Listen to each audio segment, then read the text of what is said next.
Hello everyone, welcome back to AZ classes. Previous video जो last video था उसमें हम कवर कर चुके हैं class 12th part first physics chapter number 2 का थ्योरी भाग, यानी हम चैप्टर नंबर 2 वैद्युत फ्लक्स तथा गॉस की प्रमेय का थ्योरी पार्ट कवर कर चुके हैं। इस सेशन में हमें पढ़ना है आंकिक यानी न्यूमेरिकल्स। तो फर्स्ट न्यूमेरिकल है हमारा, यदि 17.7 पिको कूलाम का आवेश एक 10 सेंटीमीटर भुजा वाले घन के केंद्र पर रखा हो, यानी हमें दे रखा है आवेश जिसे हम Q से डिनोट करते हैं। Q इक्वल टू दे रखा है 17.7 पिको कूलाम, ठीक है, पिको कूलाम। पिको को हम चेंज करेंगे कूलाम में, तो एक पिको कूलाम इक्वल टू होता है 10⁻⁻12 कूलाम, ठीक है। 10 सेंटीमीटर भुजा वाले घन के केंद्र पर रखा है, तो घन की प्रत्येक सतह से निकलने वाला वैद्युत फ्लक्स ज्ञात कीजिए, ठीक है। हम घन बना लेते हैं।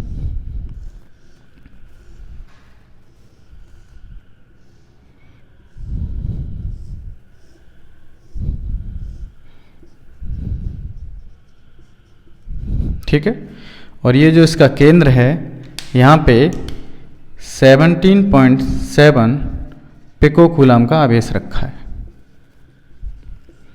ठीक है। यानी एक हमारे पास घन है जिसकी भुजा है 10 सेंटीमीटर, उसके केंद्र पर 17.7 पिको कूलाम का एक आवेश रखा हुआ है, ठीक है।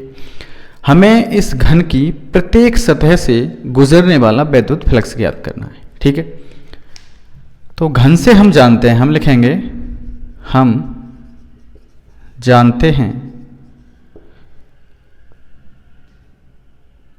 घन के 6 फलक होते हैं,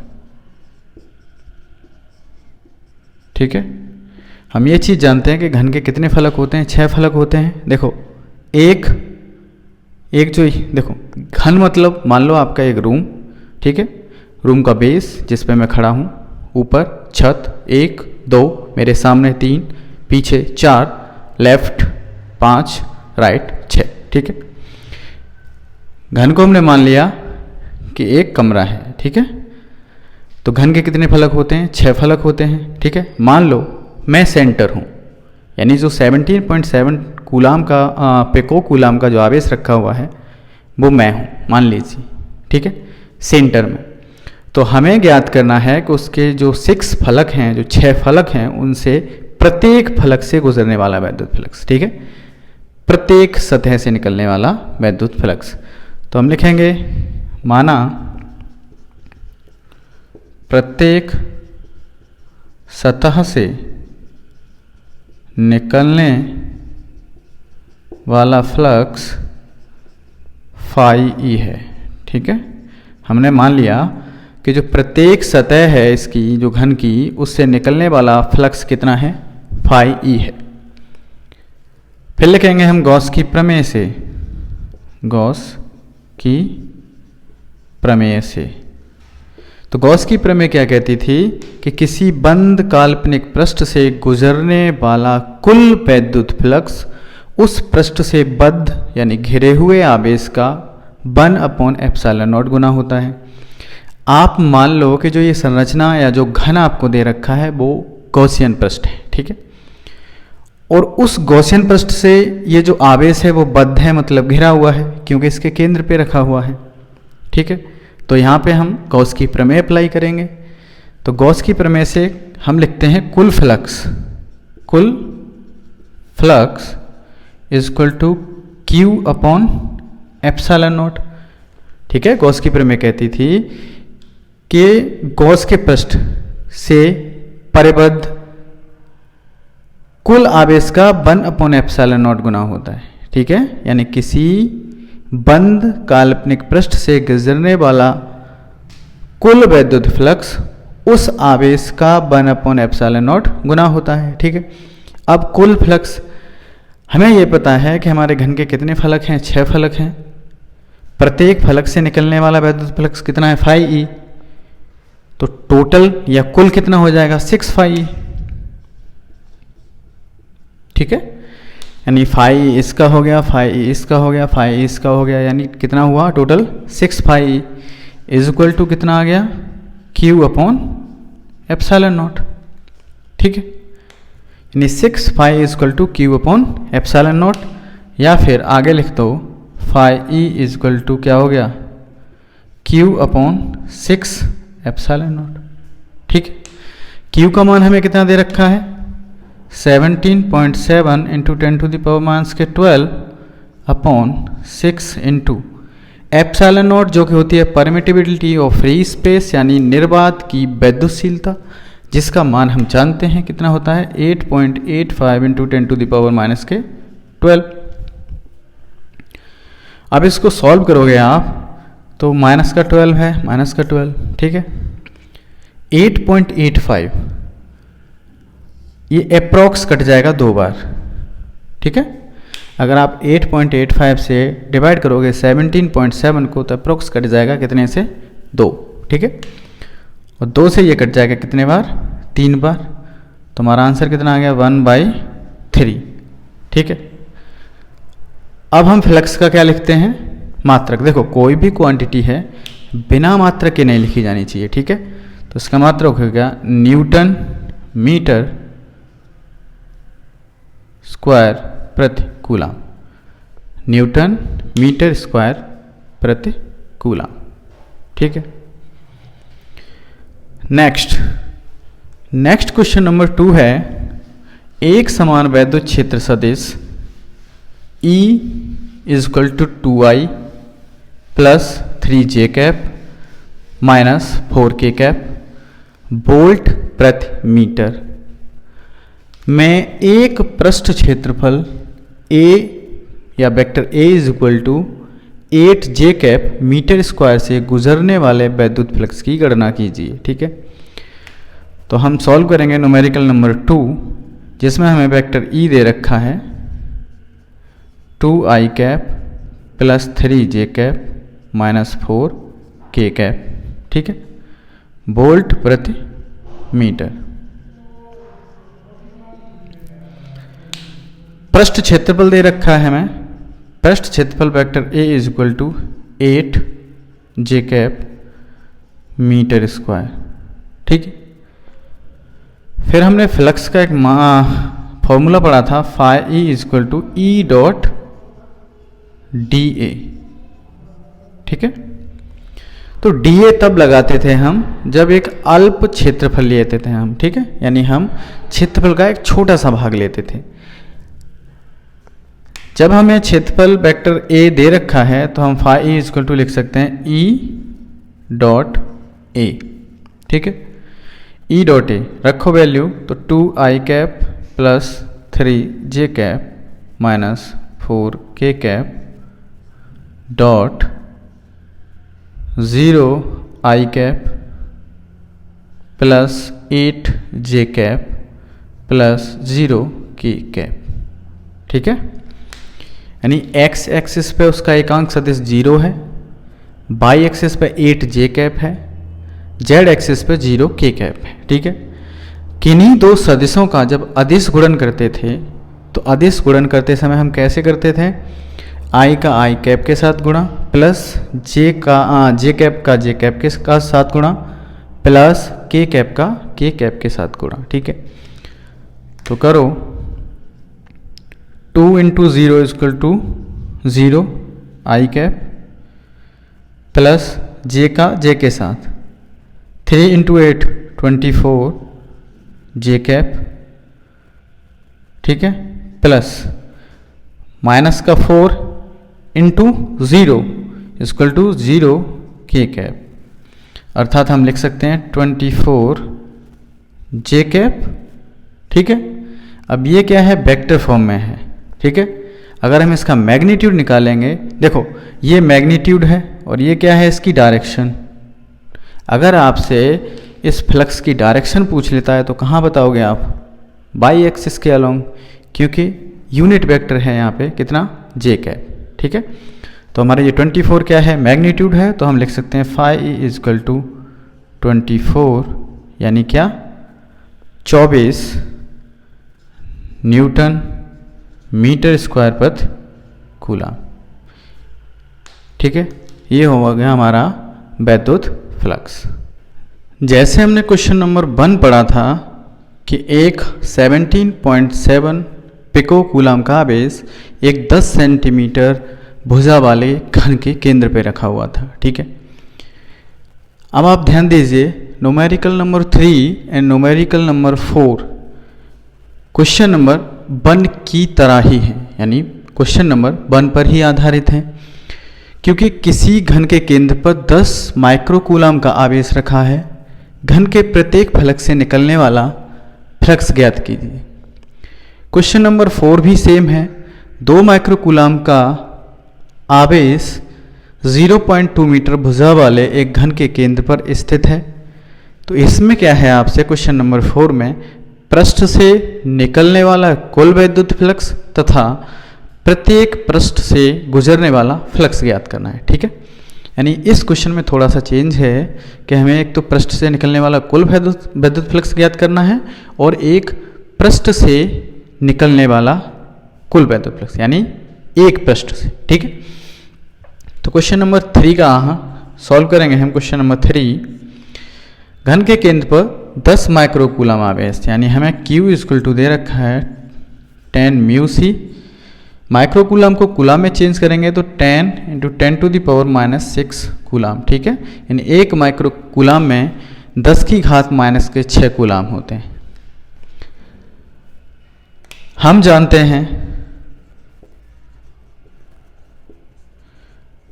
मैंने आपको फर्स्ट क्वेश्चन में बताया था कि एक घन के पास कितने फलक होते हैं, 6।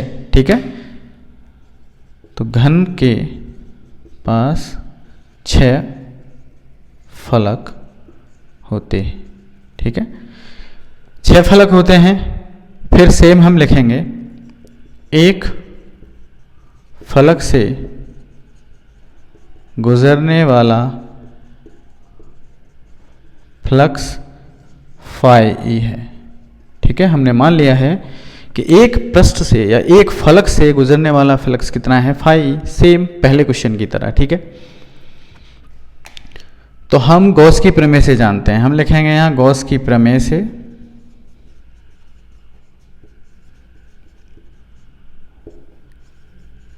कुल फ्लक्स इक्वल टू क्या होता था, Q/ε0। अब एक फलक से गुजरने वाला वैद्युत फ्लक्स हमारा φe है। हमारे पास कितने फलक हैं, 6 फलक हैं, तो कुल फ्लक्स कितना हो गया हमारा 6φ। ठीक है, 6φe = Q/ε0। हमें निकालना क्या है, एक फलक से गुजरने वाला वैद्युत फ्लक्स, तो φe = कितना हो गया, Q/6ε0। अब इसको सॉल्व करो तो Q बराबर आपको कितना दे रखा है, 10 × 10⁻⁻6 अपॉन 6 इंटू ε0 का मान हम जानते हैं कितना होता है, 8.85 × 10⁻⁻12। ठीक है, अब ध्यान दो, माइनस का 12 ऊपर जाएगा, प्लस का 12 हो जाएगा। ऑलरेडी यहाँ पे अवेलेबल है माइनस का 6। हमने बताया था कि 10 की ऊपर कोई घात हो। ठीक है, तो 10 के ऊपर अगर घाते हैं और वो गुणा में हैं तो घात क्या हो जाती है, जुड़ जाती हैं और घट जाती हैं। ठीक है, अब जैसे कि 10 का घात -12 है, मैं इसको ऊपर ले जाता हूँ। ठीक है, तो हम इसको कैसे लिखेंगे, 10 × 10⁻⁻6 इंटू 10⁻12, यानी माइनस की नीचे घात थी, ऊपर ले गए हम किसकी हो गई, प्लस की। नीचे हमारा क्या बचा, आप यहाँ से इसको देखो, या तो छोटा कर लो या फिर इसका सीधा गुणा कर लो। तो 6 × 5 30। ठीक है, 3, 6 × 8 48, 49, 50, 51, 6 × 8 48, 48, 49, 50, 51, 52 और 53। ठीक है, कितने अंकों बाद दशमलव है, 2 अंकों बाद, तो ये हो गया 53.10। अब देखो 10 टू दी पावर प्लस का 12 है, ये माइनस का 6 है। मैंने आपको बताया था कि गुणा में घातें क्या हो जाती हैं, जुड़ जाती हैं और घट जाती हैं। कब? जब उनका बेस समान हो। अब यहाँ देखो बेस 10 है, इसका भी बेस 10 है, तो यहाँ हो जाएगा 10 गुणा 10 की घात 6। ठीक है, 12 में से 6 घट जाएंगी तो कितना बची? 6 बटे 53.10। ठीक है, दशमलव के बाद की संख्याओं को हम एक एक नंबर से, जैसे कि यहाँ पे लिखा है 8.85 पढ़ूंगा मैं ऐसे, यानी 8.85, न कि 8.85। ठीक है, तो ध्यान दो, नंबर्स को पढ़ने का तरीका ये होता है कि पॉइंट के बाद जो नंबर्स हैं उनको हम एक एक नंबर को पढ़ते हैं। ठीक है, जैसे 8.85। ठीक है, हम इसको ऐसे भी लिख सकते हैं, यहाँ से एक जीरो यहाँ ले लेते हैं। ठीक है, हमने 100 कर लिया, इंटू 10 की घात 5 बटे 53.10। ठीक है, अब आप इसका भाग दोगे। ठीक है, देखो भाग दो, 53 से 100 में भाग दोगे तो एक बार जाएगा, कितना बचेगा? लगभग 47 बचेगा। ठीक है, 46.90 बचेगा। ठीक है, हमने फिर दशमलव लगाया, जब 46.90 बचा हुआ है, दशमलव लगाया, हमने एक जीरो बढ़ा लिया, फिर हम लगभग 8 बार जाएगा। ठीक है, फिर भाग दोगे, फिर भी 8 बार जाएगा, तो ये हमारा वैल्यू आ गया 1.88 इंटू 10 टू दी पावर 5। ठीक है, देखो मैंने ये कैलकुलेशंस कर रखी हैं, इसलिए मैंने आपको बता दिया।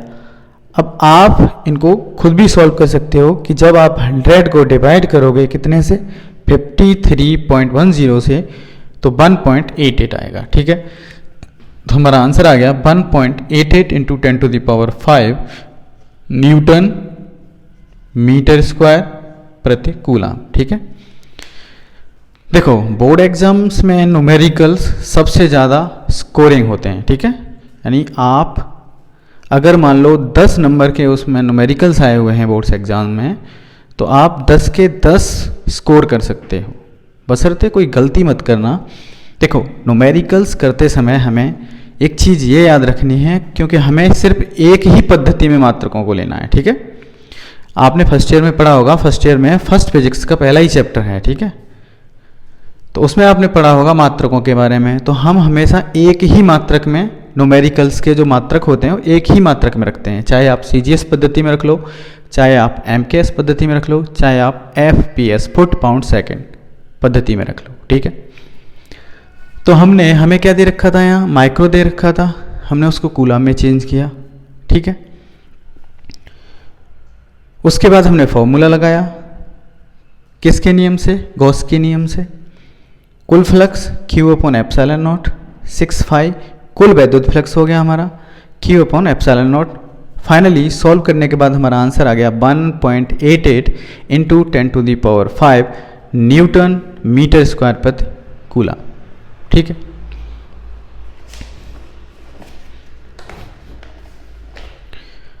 नेक्स्ट क्वेश्चन है हमारा क्वेश्चन नंबर 4। 2 माइक्रोकूलम धन आवेश। ठीक है, यहाँ पे आवेश की प्रकृति भी दे रखी है, प्रकृति दे रखी है, तो आपसे क्या पूछ लेगा? वैद्युत फ्लक्स की डायरेक्शन भी पूछ सकता है। ठीक है, तो क्वेश्चन नंबर 4 है हमारा 2 माइक्रोकूलम का धन आवेश, यानी Q इक्वल टू दे रखा है हमें 2μc, यानी 2 into 10 to the power -6 coulomb. ठीक है, 0.2 मीटर भुजा वाले घन के केंद्र पर स्थित है। घन के पृष्ठ से गुजरने वाला फ्लक्स, यानी घन का पृष्ठ है जो, उससे कुल फ्लक्स भी ज्ञात करना है हमें, तथा प्रत्येक पृष्ठ से गुजरने वाला वैद्युत फ्लक्स भी ज्ञात करना है। ठीक है, तो सबसे पहले हम लिखेंगे गॉस की प्रमेय से। ठीक है, कुल फ्लक्स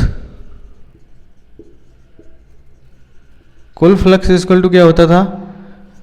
गॉस की प्रमेय क्या कहती थी कि किसी बंद काल्पनिक गॉसियन पृष्ठ से गुजरने वाला वैद्युत फ्लक्स उस पृष्ठ से बद्ध आवेश का 1/ε0 गुना होता है, अर्थात Q/ε0। ठीक है, Q कितना दे रखा है हमको, 2 × 10⁻⁻⁶ अपॉन ε0 का वैल्यू हम जानते हैं 8.85 × 10⁻⁻12। सेम जो अभी हमने क्वेश्चन नंबर 3 को सॉल्व किया है, 10 की घात -12 है, ऊपर ले जाएंगे प्लस की हो जाएंगी। ऑलरेडी 10 की घात -6 हैं, तो ऊपर कितना बचेगा, 10 की घात +6। ठीक है, तो ये आ गया हमारा 2 × 10⁻⁶ अपॉन 8.85। ठीक है, यानी 10 की घात 12 थी, हम उनको ऊपर ले गए, तो ये माइनस की 12 है, ऊपर ले जाएंगे तो प्लस की हो जाएंगी। प्लस की 12 में से माइनस की 6 जाएंगी, अर्थात 10 की घात +6 बचेगा। ठीक है, अब आप सुविधा के लिए यहाँ ये भी लिख सकते हो, एक जीरो यहाँ से ले लो तो 20 × 10 की घात 5 बटे 8.85। ठीक है, देखो 5 से कौन कौन सी संख्याएं विभाजित हो जाती हैं, यह आपने क्लास 6 में पढ़ा होगा कि जिन संख्याओं का लास्ट अंक 0 या 5 हो। ठीक है, तो देखो इसका लास्ट अंक क्या है 0, इसका लास्ट अंक क्या है 5, तो दोनों संख्याएं 5 से डिवाइड हो जाएंगी। तो 5 से डिवाइड कर लो, 5 चौक 20, 5 एकन 5 बचा 3, 5 सत्ते 35 बचे 3, 5 सत्ते 35, 2 अंक बाद दशमलव। ठीक है, अभी आ गया हमारा 4 × 10⁵ क्या आ गया हमारा कुल फ्लक्स इक्वल टू आ गया 4 × 10⁵ अपॉन 1.77। ठीक है, अब आप इसको इससे डिवाइड करोगे तो आ जाएगा आपका 2.26 × 10⁵ न्यूटन मीटर स्क्वायर प्रति कूलम। ठीक है, अब ये हमारा उस पृष्ठ से जो हमारा घन दे रखा था, उस पृष्ठ से गुजरने वाला कुल वैद्युत फ्लक्स हमारा निकल के आ गया 2.26। ठीक है, आप इसका 1.77 का भाग दोगे इसमें। ठीक है, तो ये कितना आना है 2.26 × 10⁵ न्यूटन मीटर स्क्वायर प्रति कूलम। ठीक है, फिर जो सेकंड क्वेश्चन है हमें है प्रत्येक पृष्ठ से गुजरने वाला, तो हम लिखेंगे हम जानते हैं घन के 6 फलक होते हैं, अतः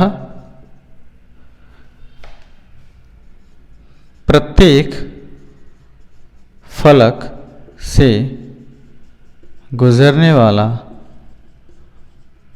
फ्लक्स कितना मान लेते हैं हम, φe है। फिर लिखेंगे तब 6φe, यानी एक फलक से गुजरने वाला φe है, तो टोटल अगर निकालना है तो 6 फलक हो गए, तो 6 फलक से गुजरने वाला कितना हो जाएगा कुल के बराबर, तो रख दो 2.26 × 10⁵।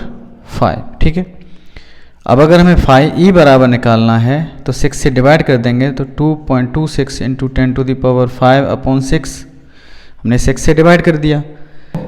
φe इक्वल टू हो गया 2.26 × 10⁵ अपॉन 6।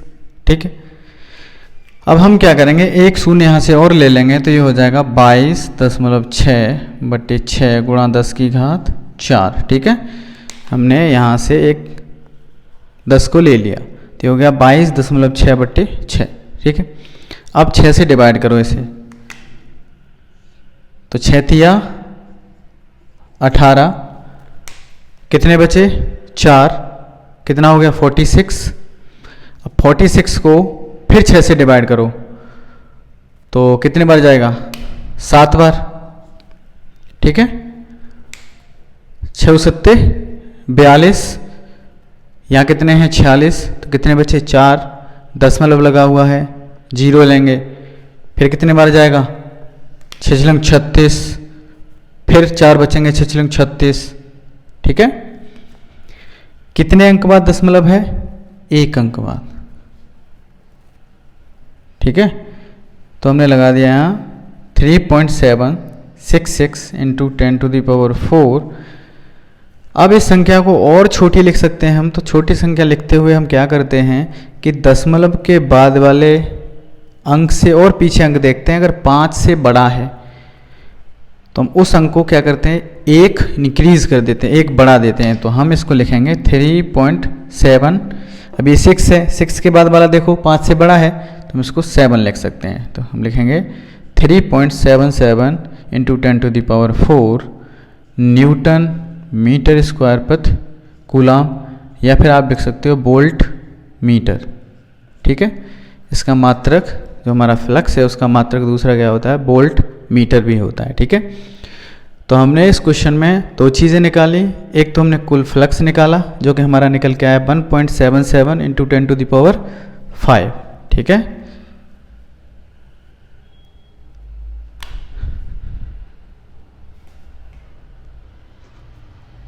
हाँ, ये निकल के आया, कुल फ्लक्स निकल के आया 4 इंटू 10⁵ अपॉन 1.77 यानी 2.26 इंटू 10⁵ न्यूटन मीटर स्क्वायर प्रति कूलाम।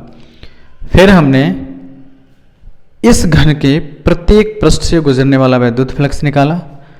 तो हम जानते हैं कि हमारे पास घन के 6 फलक होते हैं। प्रत्येक फलक से गुजरने वाला वैद्युत फ्लक्स हमने मान लिया कितना है, φe है। तो जो कुल वैद्युत फ्लक्स है वो किसके बराबर हो जाएगा, 6φe के। तो 6φe equal to 2.26 into 10⁵।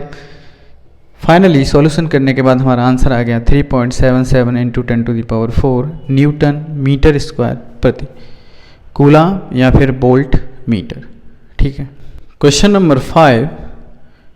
Question number 5 में दे रखा है कि 10 सेंटीमीटर त्रिज्या के एक गोलीय गॉसियन पृष्ठ के केंद्र पर, ठीक है, एक बिंदु आवेश के कारण -750 न्यूटन मीटर स्क्वायर प्रति कूलाम का फ्लक्स गुजरता है। ठीक है, यानी एक गोलीय गॉसियन पृष्ठ दे रखा है, उसके केंद्र पर एक बिंदु आवेश रखा हुआ है। ठीक है, जिसके कारण उस पृष्ठ से -750 न्यूटन मीटर स्क्वायर प्रति कूलाम का वैद्युत फ्लक्स गुजरता है। ठीक है, अब क्या करते हैं कि यदि उस गॉसियन पृष्ठ की त्रिज्या को बढ़ाकर 2 गुना कर दिया जाए तो उस पृष्ठ से कितना वैद्युत फ्लक्स गुजरेगा तथा जो बिंदु आवेश है उसका मान क्या है तथा उस आवेश की प्रकृति क्या है। ठीक है, यानी हमें इस क्वेश्चन से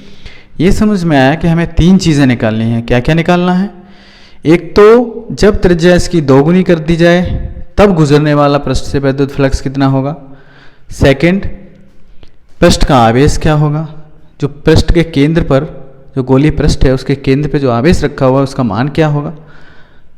तीसरा, प्रकृति क्या होगी, यानी वो जो चार्ज होगा, जो आवेश होगा वो ऋणात्मक होगा या धनात्मक होगा। ठीक है, तो ध्यान दो,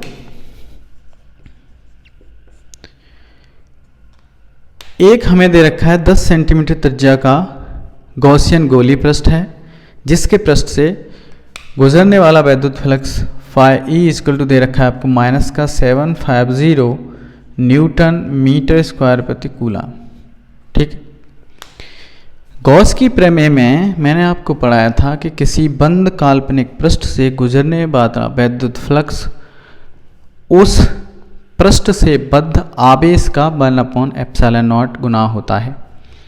यहाँ पे त्रिज्या का जिक्र नहीं हुआ, अर्थात जो गॉसियन पृष्ठ से गुजरने वाला यहाँ पे जो वैद्युत फ्लक्स है उसका त्रिज्या को बढ़ाओ आप, उस पर कोई प्रभाव नहीं पड़ेगा। ठीक है, क्योंकि φe इक्वल टू फॉर्मूला क्या होता है, Q/ε0। ठीक है, φe इक्वल टू होता है Q/ε0 बराबर हम किसके लिखते थे, E.dA के, है ना। तो ये क्या बन गया, ये गॉस की प्रमेय बन गई जो कि हमने सिद्ध की थी कि φe इक्वल टू Q/ε0 आता है। ठीक है, तो इस पार्ट में देखो आप, φe इक्वल टू Q/ε0 अर्थात जो हमारी त्रिज्या है गॉसियन पृष्ठ की, यानी जो r है उस पर निर्भरता नहीं है। अर्थात हम कह सकते हैं कि त्रिज्या दोगुनी करने के बाद भी पृष्ठ से जो गुजरने वाला वैद्युत फ्लक्स है वो कितना होगा, माइनस का 750 न्यूटन मीटर स्क्वायर प्रति कूलाम ही होगा। ठीक है, तो हमने एक क्वेश्चन सॉल्व कर दिया। ठीक है, यानी जो हमारा त्रिज्या दोगुनी करने के बाद पृष्ठ से, गोलीय गॉसियन पृष्ठ से गुजरने वाला वैद्युत फ्लक्स होगा वो क्या होगा, माइनस के 750 न्यूटन मीटर स्क्वायर प्रति कूलाम होगा। ठीक है, सेकंड आ जाता है पृष्ठ से कितना फ्लक्स गुजरेगा। यानी अब हमें ज्ञात करना है कि इस पृष्ठ से कितना फ्लक्स गुजरेगा, वो हम निकाल चुके। आवेश का मान क्या है वो हमें ज्ञात करना है, प्रकृति का मान क्या है वो हमें ज्ञात करना है। तो आप लगा दो formula phi is equal to Q upon epsilon not. Phi का मान हमें दे रखा है, कितना है, माइनस का 750। ठीक है, इज इक्वल टू क्यू हमें ज्ञात करना है, एप्सिलॉन नॉट हमें कितना है 8.85 into 10 to the power minus के 12। क्यू को एक तरफ रखो, इसका गुणा कर दो इसमें, तो ये हो जाएगा माइनस का 750 into 8.85 into 10 to the power minus के 12। ठीक है, जब आप इसे सॉल्व करोगे तो देखो इस जीरो से एक यहाँ से जीरो हटा दो। ठीक है, क्या बचा, माइनस का 75 into 8.85 into 10 to the power minus के 11। जब इन दोनों का गुणा करोगे आप तो कितना आ जाएगा, यहाँ पे आ जाएगा 6.64 into 10 to the power minus के 9। ठीक है, कूलाम। अब देखो यहाँ पे माइनस के साथ चल रहा है, यानी माइनस, तो हमारा आवेश जो है उसका मान पूछा है आपसे, तो कितना आ गया 6.64 into 10 to the power minus के माइनस के 9 कूलाम। ठीक है, ये तो हमारा जो आवेश था उसका मैग्नीट्यूड आ गया, परिमाण आ गया। आपसे पूछा प्रकृति क्या होगी, तो ये जो माइनस चिन्ह है वो आवेश की प्रकृति दर्शा रहा है। अर्थात हम कह सकते हैं चार्ज है, जो आवेश है वो कैसा है, ऋणात्मक है। ठीक है, तो हमें क्वेश्चन नंबर 5 में 3 चीज़ें निकालनी थी कि जब त्रिज्या हम गॉसियन पृष्ठ की दोगुनी करते हैं तो पृष्ठ से गुजरने वाला वैद्युत फ्लक्स कितना होगा, सेम उतना ही रहेगा। ठीक है, कितना, माइनस का 750 न्यूटन मीटर स्क्वायर प्रति कूलाम, क्योंकि गॉसियन पृष्ठ की त्रिज्या को दोगुनी करने पर पृष्ठ से गुजरने वाले वैद्युत फ्लक्स पर कोई प्रभाव नहीं पड़ेगा। ठीक है, क्योंकि हम जानते हैं phi is equal to Q upon epsilon not, जो कि हमने गॉस की प्रमेय में पढ़ा है। फिर हमें ज्ञात करना था कि आवेश क्या होगा, तो हमने आवेश का मान phi is equal to Q upon epsilon not रखा, निकाल लिया। फिर प्रकृति कैसी होगी, तो जो माइनस चिन्ह है, जो ये ऋण चिन्ह है, वो हमें क्या दर्शाएगा, इस आवेश की प्रकृति दर्शाएगा, अर्थात हमारा जो आवेश है वो कैसा है, ऋणात्मक है। ठीक है, अब दो न्यूमेरिकल दे रखे हैं, क्वेश्चन नंबर 6 और 7।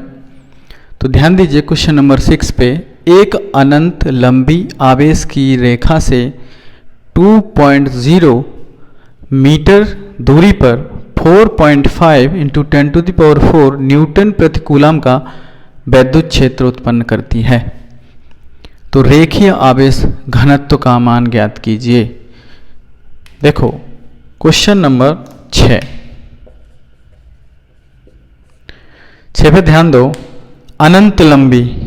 मैंने आपको जब इसका थ्योरी पार्ट पढ़ाया था, यानी चैप्टर नंबर 2 का वैद्युत फ्लक्स तथा गॉस की प्रमेय का थ्योरी पार्ट पढ़ाया था, तो उसमें मैंने आपको पढ़ाया था कि अनंत लंबाई की आवेशित सीधे तार के निकट वैद्युत क्षेत्र की तीव्रता का सूत्र।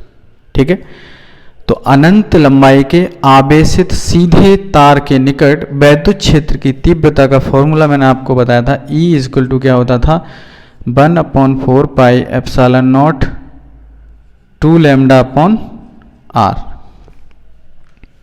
ठीक है, E is equal to 1/4 pi epsilon not 2 lambda upon R, जहाँ लैम्डा क्या होता था, रेखीय आवेश घनत्व, R क्या होती थी, अनंत लंबाई के आवेशित तार से उस बिंदु की दूरी जहां वैद्युत क्षेत्र ज्ञात करना होता था।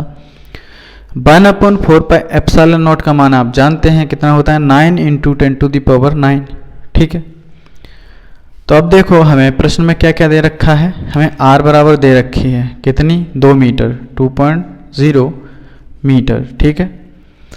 पैतुक क्षेत्र दे रखा है हमें, यानी E बराबर दे रखा है कितना, 4.5 × 10⁴, ठीक है, न्यूटन प्रति कूलम।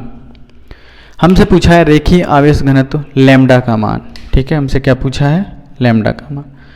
देखो न्यूमेरिकल हल करते समय सर्वप्रथम क्या करना चाहिए कि क्वेश्चन को ध्यान से पढ़ो, फिर एनालाइज करो कि इस क्वेश्चन में क्या क्या हमें दे रखा है, फिर हम लिखते हैं कि हमें क्या क्या क्वांटिटी दे रखी है, फिर ये जो दी हुई चीज़ें होती हैं उससे हमें एज्यूम करना होता है कि इसमें फॉर्मूला कौन सा फिट होगा, ठीक है। तो हम फॉर्मूला जानते थे, देखो E हमें दे रखा है, 1/4πε0 का मान हम जानते हैं, लैम्डा हमें ज्ञात करना है, R का मान हमें दे रखा है। तो देखो हमारे पास इस फॉर्मूले में सिर्फ एक ही क्वांटिटी है जो कि नहीं दे रखी है, जो हमें ज्ञात करनी है। सारी क्वांटिटीज दे रखी हैं, अर्थात हम इस फॉर्मूले को लगाकर लैम्डा का मान ज्ञात कर सकते हैं। तो लगाइए, E इक्वल टू कितना है, 4.5 × 10⁴ इज इक्वल टू 1/4πε0 का मान हम कितना जानते हैं, 9 × 10⁹ into 2 into lambda upon R कितना है, 2 मीटर, ठीक है। ठीक है, ये क्या है, 4.5 अर्थात 9/2, ठीक है, 9/2, ये भी तो 9/2 है, कट गया, क्लियर हुआ ना।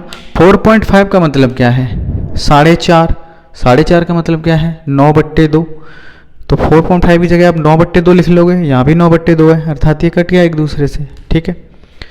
तो देखो अब इसका क्रॉस मल्टीप्लिकेशन करो, तो क्रॉस मल्टीप्लिकेशन करोगे तो क्या होगा, ये हो जाएगा 10⁴, ठीक है। इसके नीचे बटे में आएगा क्या, 10⁹ इंटू 2 इज इक्वल टू क्या, लैम्डा, ठीक है। यानी लैम्डा के इक्वल क्या आ गया, अब 10⁴ अपॉन 2 इंटू 10⁹।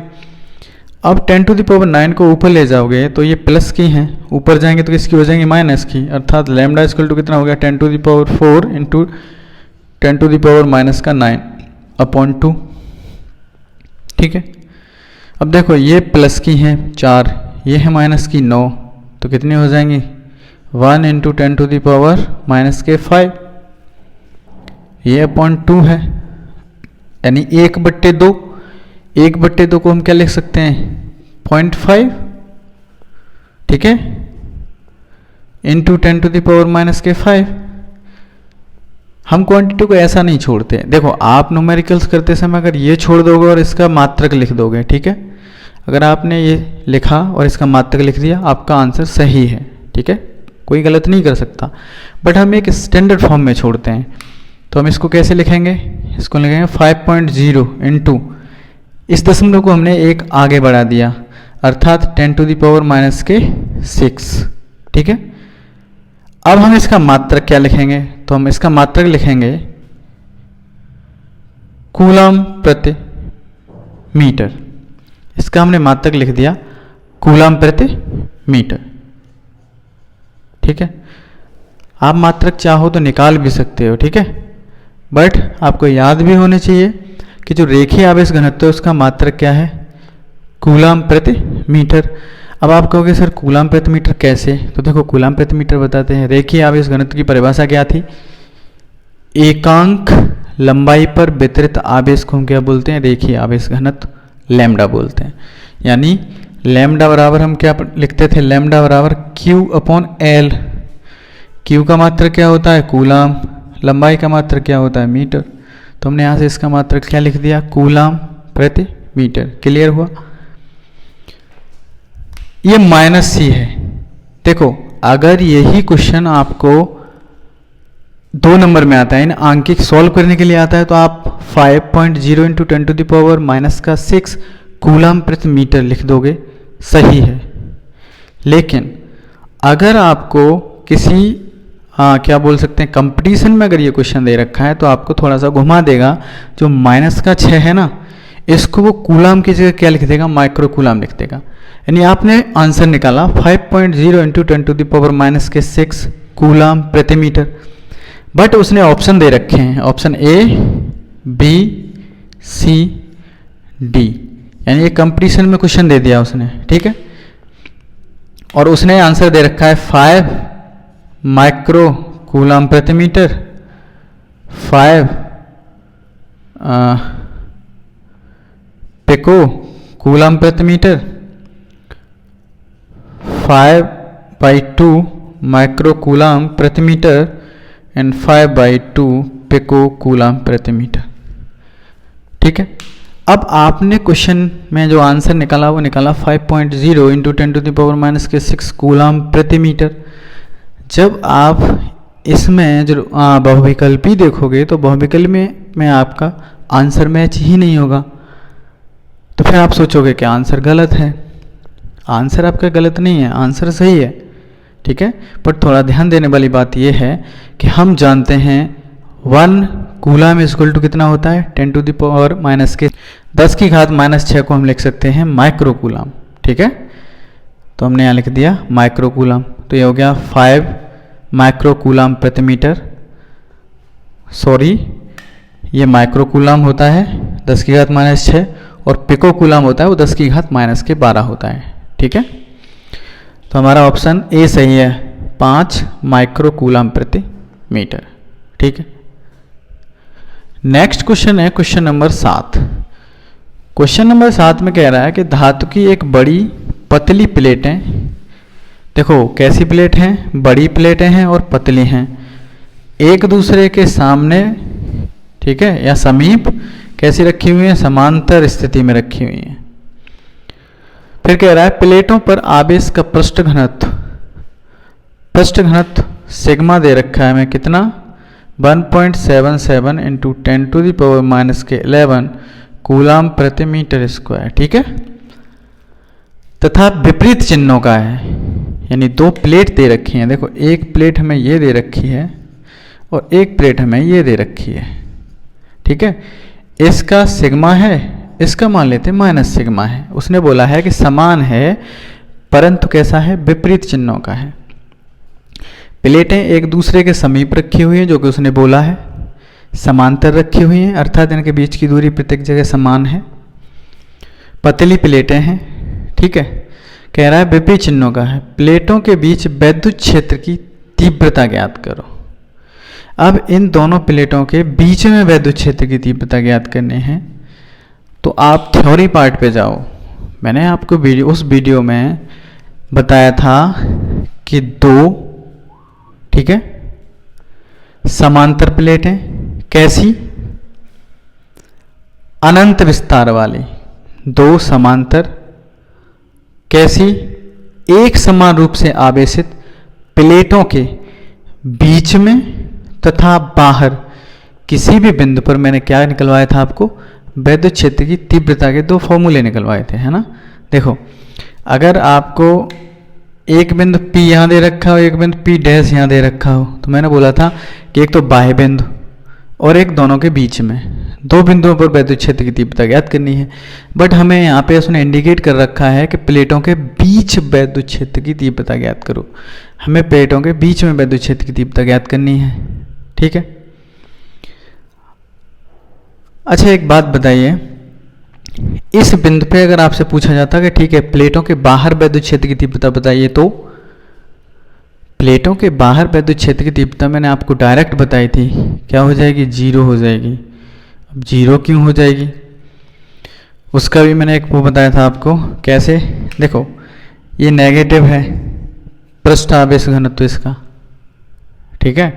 जब पृष्ठ आवेश घनत्व नेगेटिव है अर्थात ये नेगेटिव चार्ज है, इसका पॉजिटिव अर्थात ये पॉजिटिव चार्ज है, तो नेगेटिव चार्ज की तरफ पॉजिटिव चार्ज से दूर, ठीक है। और किसी अचालक चादर, अनंत लंबाई की किसी अचालक आवेशित चादर के बाहर किसी बिंदु पर वैद्युत क्षेत्र की तीव्रता का फॉर्मूला क्या होता था, E = sigma upon 2 epsilon not. ठीक है, अब अगर इसके द्वारा आप इस पे देखोगे तो मान लो इसके द्वारा इस प्लेट के द्वारा E1 हो गया, इस प्लेट के द्वारा E2 हो गया, इसको 1 प्लेट मान लो, इसको 2 प्लेट मान लो। इसके कारण भी E1 बराबर क्या होगा sigma upon 2 epsilon not, E2 बराबर क्या होगा सिग्मा अपॉन 2 एप्सिलॉन नॉट। दोनों विपरीत डायरेक्शन में हैं, अर्थात एक दूसरे को निरस्त कर देंगे। कितना हो गया 0 हो गया।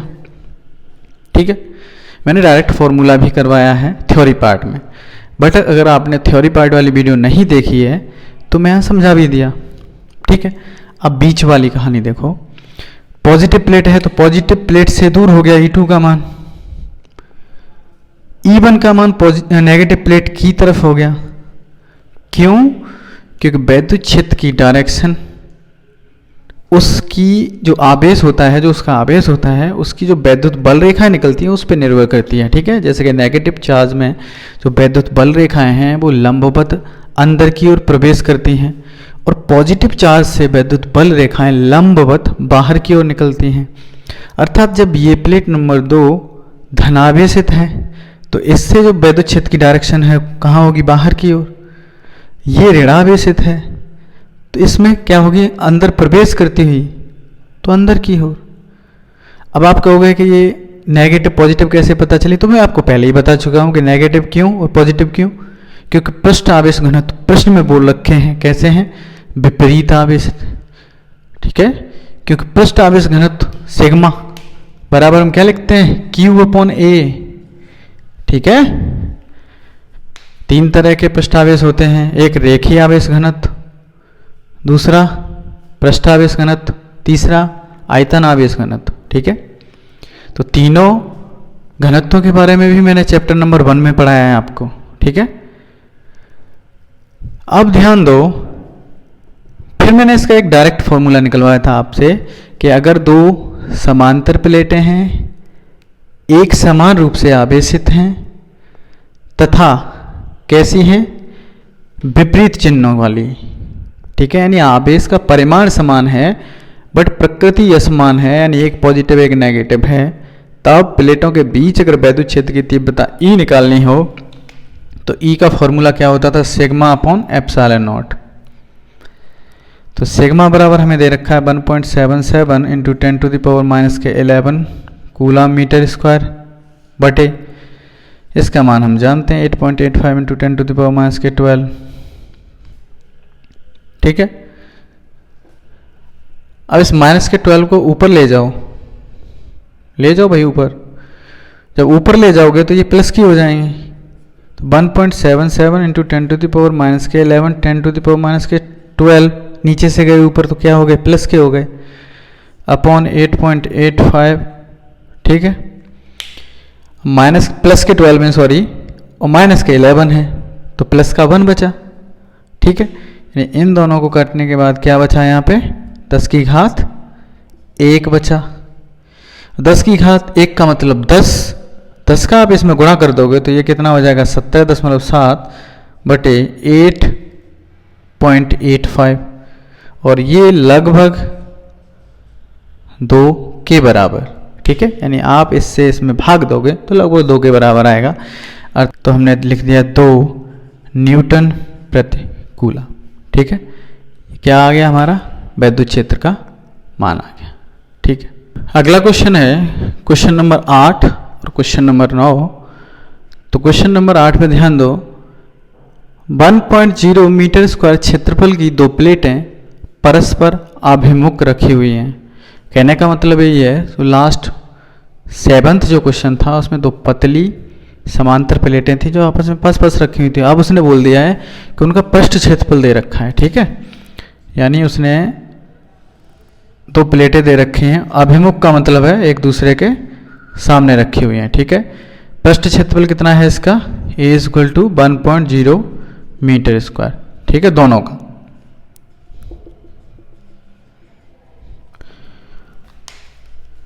प्लेटें परस्पर अभिमुख रखी हैं, वे परस्पर 5 सेंटीमीटर की दूरी पर है। ठीक है, यानी इन दोनों के बीच की दूरी भी दे रखी है आपको, कितनी, 5 सेंटीमीटर। फिर कह रहा है कि उनके पृष्ठों पर बराबर तथा विपरीत प्रकार का आवेश है। मान लेते हैं इनके पृष्ठों पर Q आवेश है, तो इस पर प्लस Q आवेश है और इस पर माइनस Q आवेश है। ठीक है, हमने क्वेश्चन ने बोला कि पृष्ठों पर बराबर तथा विपरीत प्रकार का आवेश है, तो हमने मान लिया कि पृष्ठों पर Q कूलाम आवेश है, तो एक पृष्ठ पर कितना हो गया प्लस Q और एक दूसरे पर कितना हो गया माइनस का Q। प्लेटों के बीच वैद्युत क्षेत्र की तीव्रता आपको दे रखी है 55 न्यूटन प्रति कूलाम। ठीक है, वैद्युत क्षेत्र E का मान दे रखा है आपको, अंश 8 नंबर है, तो E इक्वल टू आपको दे रखा है कितना 55 न्यूटन प्रति कूलाम। एरिया दे रखा है कितना 1.0 मीटर स्क्वायर। ठीक है, दोनों के बीच में फिर पूछ रहा है कि प्लेटों के बीच में वैद्युत क्षेत्र, यानी प्लेटों के बीच का वैद्युत क्षेत्र दे रखा है हमें कितना 55 न्यूटन प्रति कूलाम। दो प्लेटों के बीच में वैद्युत क्षेत्र का फॉर्मूला, लास्ट जो क्वेश्चन अभी आपको करवाया है, तो हम क्या निकालते थे वैद्युत क्षेत्र E बराबर सिग्मा अपॉन एप्सिलॉन नॉट। ठीक है, अब देखो सिग्मा नहीं दे रखा है आपको, सिग्मा नहीं दे रखा है, लेकिन हम जानते हैं, हम लिखेंगे हम जानते हैं, क्या जानते हैं हम, सिग्मा बराबर क्या होता है Q अपॉन A। ठीक है, सिग्मा बराबर हो गया Q अपॉन A। एकांक पृष्ठ क्षेत्रफल पर वितरित आवेश को पृष्ठ आवेश घनत्व सिग्मा बोलते। ठीक है, अब हमें निकालना क्या है, इसमें आवेश निकालना है।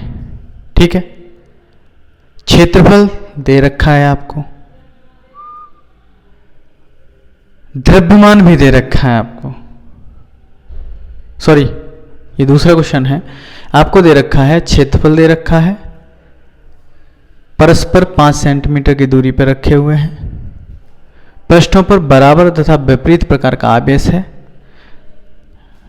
वैद्युत क्षेत्र E दे रखा है। ठीक है, तो अब आप यहां से देखो सिग्मा बराबर क्या रख सकते हो, यहाँ Q अपॉन A रख सकते हो।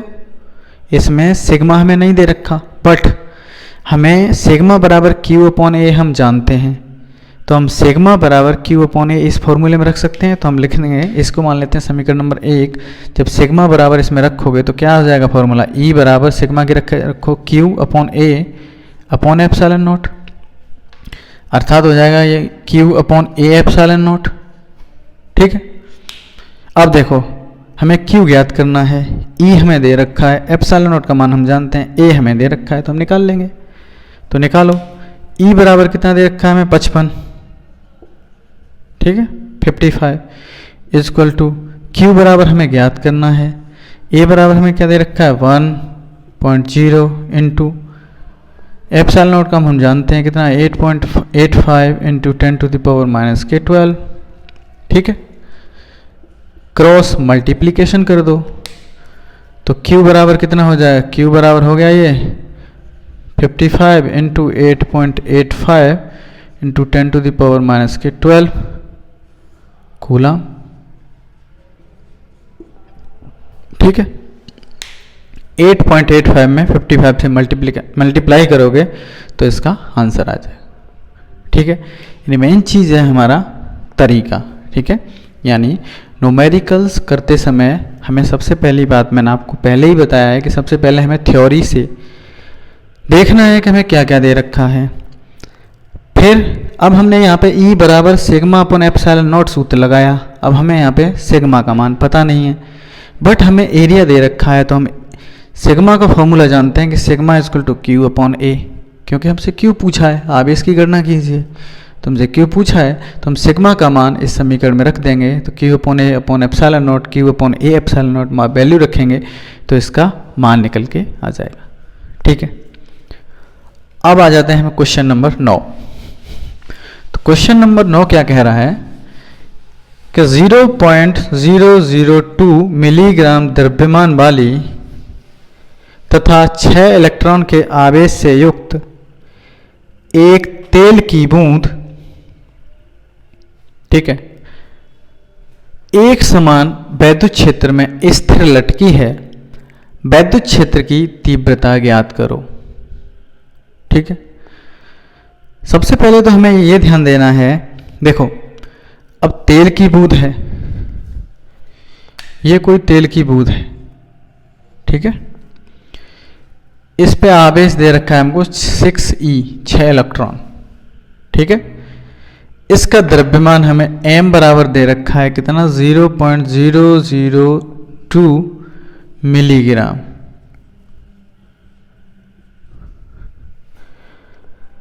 अब अगर मान लो ये हम फ्री, यानी हमारे पास वैद्युत क्षेत्र नहीं है, अभी हमारे पास कोई वैद्युत क्षेत्र नहीं है, और मैं मान लो ये तेल की बूंद है और इसको ऐसे गिराना शुरू कर दूं तो नीचे गिर जाएगी। ठीक है, नीचे क्यों गिर जाएगी? क्योंकि नीचे की ओर उस पर फोर्स कौन सा लग रहा है, mg, कितना, उसका द्रव्यमान इनटू जो नीचे की ओर गुरुत्वीय त्वरण लगता है वो, यानी इस पे जो अभी नीचे की ओर लग रहा है वो क्या लग रहा है, mg।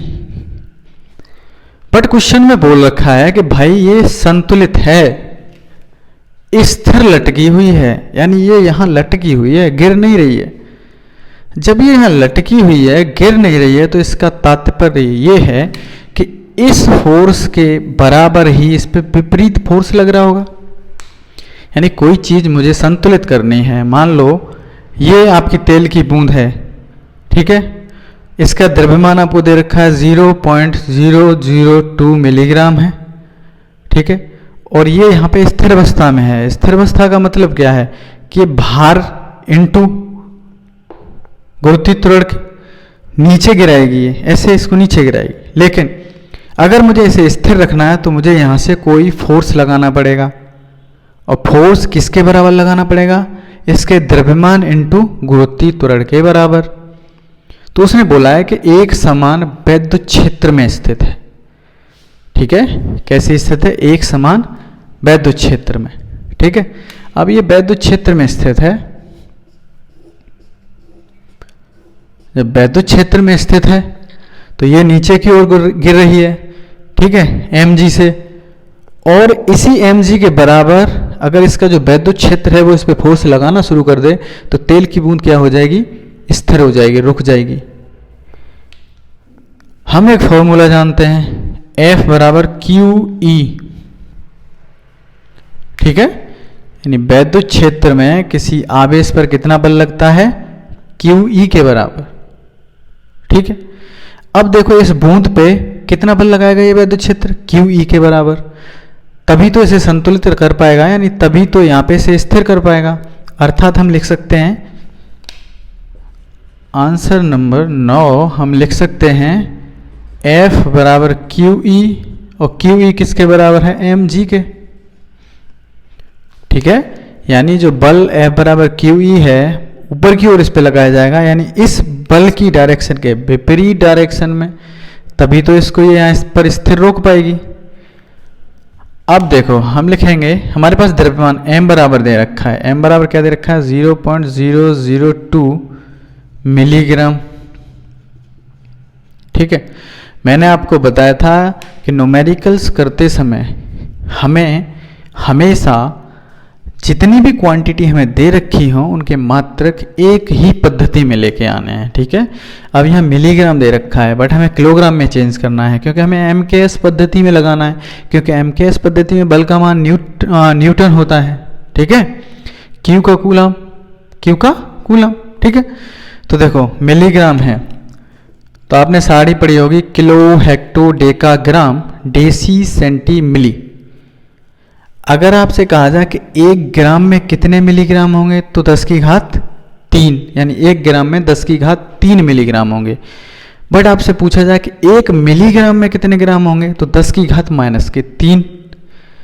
अगर हम इसे ग्राम में चेंज करें तो ये कितना हो जाएगा, 0.002 इंटू 10⁻³ ग्राम, बट हमें केजी में लेना है। ठीक है, तो 1 केजी में कितने ग्राम होते हैं, 1000, यानी 1 केजी में कितने ग्राम होते हैं, 1000 ग्राम।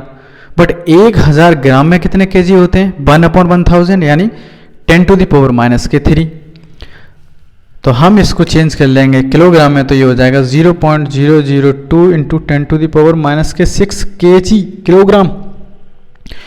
बट एक इसको स्टैंडर्ड फॉर्म में लेंगे तो इस दशमलव को हम 3 अंक बाद ले जाएंगे, ठीक है, तो हम गुणा कर देंगे 10 की घात -3 और, तो ये हो जाएगा हमारा 2.0 इंटू 10⁻⁻9 kg, ठीक है। न्यूमेरिकल्स करते समय हमें ये भी ध्यान देना है कि हमें किलोग्राम को ग्राम में, ग्राम को मिलीग्राम में, मिलीग्राम को डेसीग्राम में, ये भी चेंज करना आना चाहिए, ठीक है। अब ये हमने इसको मिलीग्राम को किस में चेंज कर लिया, किलोग्राम में। दूसरा Q बराबर कितना, 6 इलेक्ट्रॉन, तो Q बराबर Ne होता है, तो N कितना है 6 इंटू 1 इलेक्ट्रॉन पे 1.6 इंटू 10⁻⁻9 कूलम, तो 16 छक्के 96, 9.6 इंटू 10⁻⁻19 कूलम। तो देखो हमारे पास क्या क्या आ गया, Q आ गया, द्रव्यमान आ गया, ठीक है। अब हम फॉर्मूला लगा देंगे, फॉर्मूला लगेगा हमारा QE = mg, ठीक है। हमें निकालना क्या है, वैद्युत क्षेत्र की तीव्रता, अर्थात E बराबर क्या हो गया, mg/Q, लगा दो 2.0 into 10⁻⁻9 into G 9.8 upon Q का मान कितना है 9.6 इंटू 10⁻⁻19,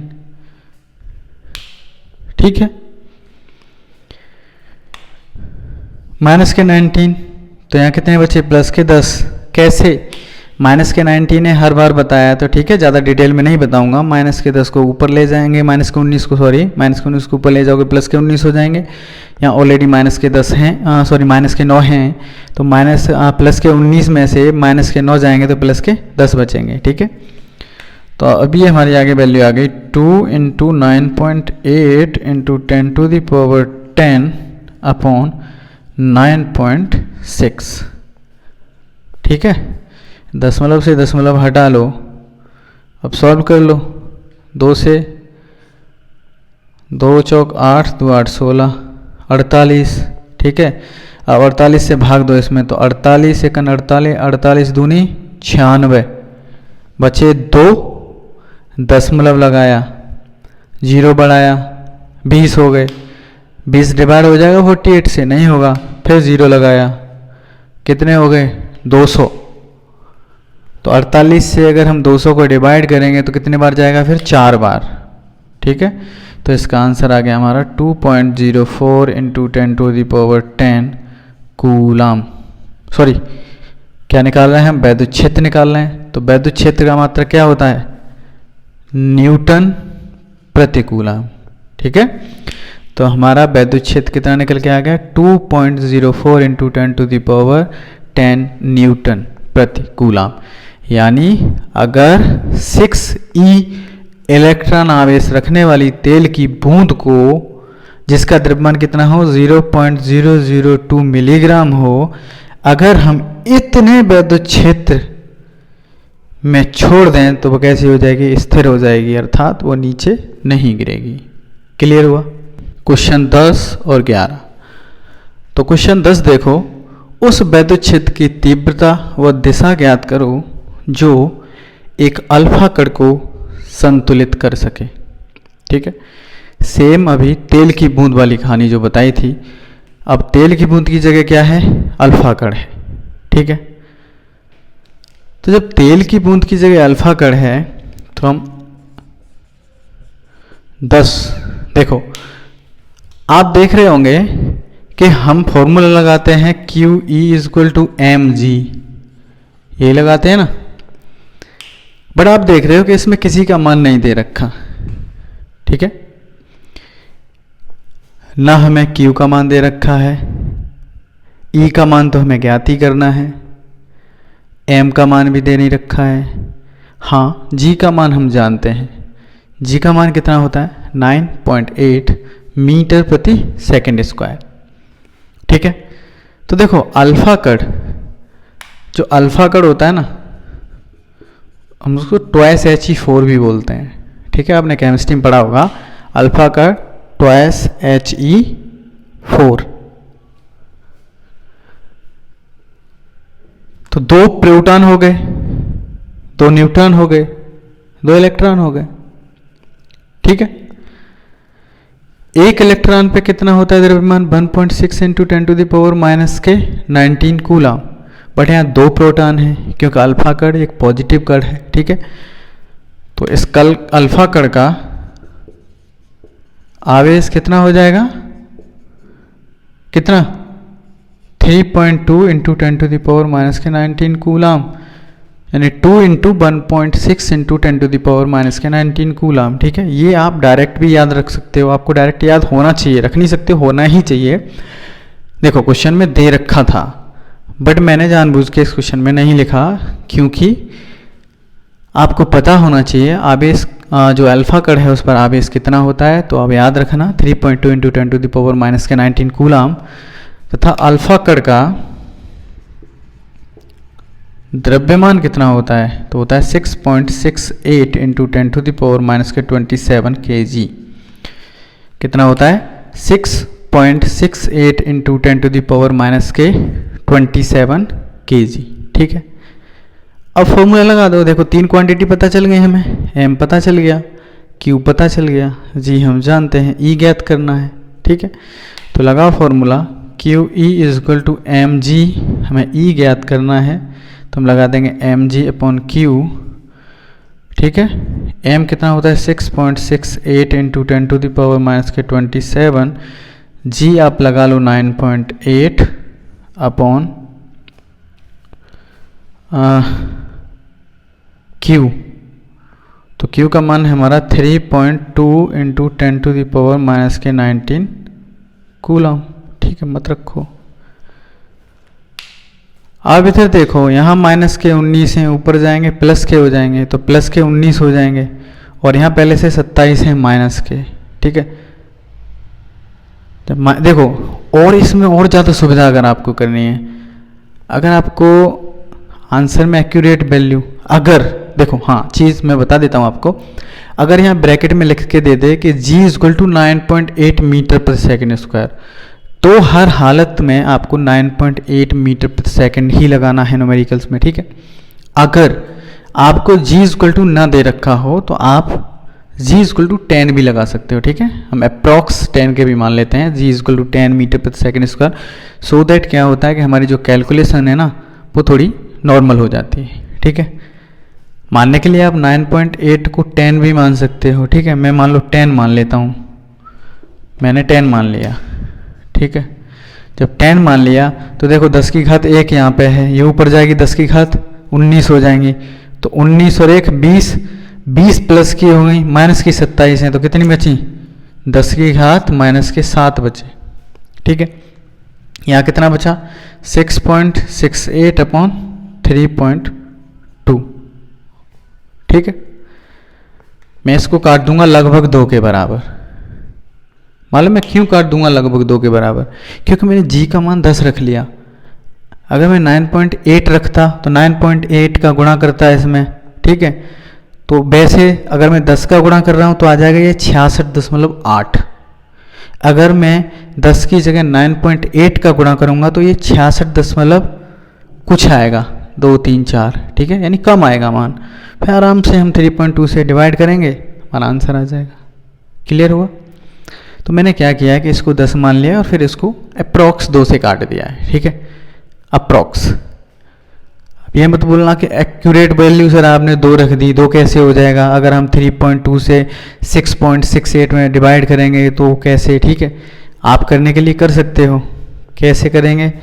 32 से, 32 दूनी 64 होते हैं, 2 दशमलव लगाओगे 4 बचे, 8, ठीक है, 48, 32 सेकंड 32 हैं, 2.1 कुछ आएगा, ठीक है, 2.1 मान लो आप, तो हम लिख सकते हैं 2.1 10 की घात माइनस के 7, ठीक है। क्या है? वैद्युत क्षेत्र है, तो न्यूटन प्रति कूलम, ठीक है। यानी हमारा मान निकल के आ गया वैद्युत क्षेत्र का 2.1 10 की घात माइनस के 7 न्यूटन प्रति कूलम, ठीक है। यानी अगर इतना वैद्युत क्षेत्र हो तो वो क्या कर सकता है? अल्फा कण को संतुलित कर सकता है, यानी अल्फा कण को स्थिर कर सकता है, ठीक है। नेक्स्ट क्वेश्चन है हमारा क्वेश्चन नंबर 11। क्वेश्चन नंबर 11 क्या कह रहा है कि 4 इंटू 10⁵ न्यूटन प्रति कूलाम परिमाण का एक ऊर्ध्वाधर वैद्युत क्षेत्र हमें E बराबर दे रखा है कितना E बराबर दे रखा है 4 इंटू 10⁵ न्यूटन प्रति कूलाम।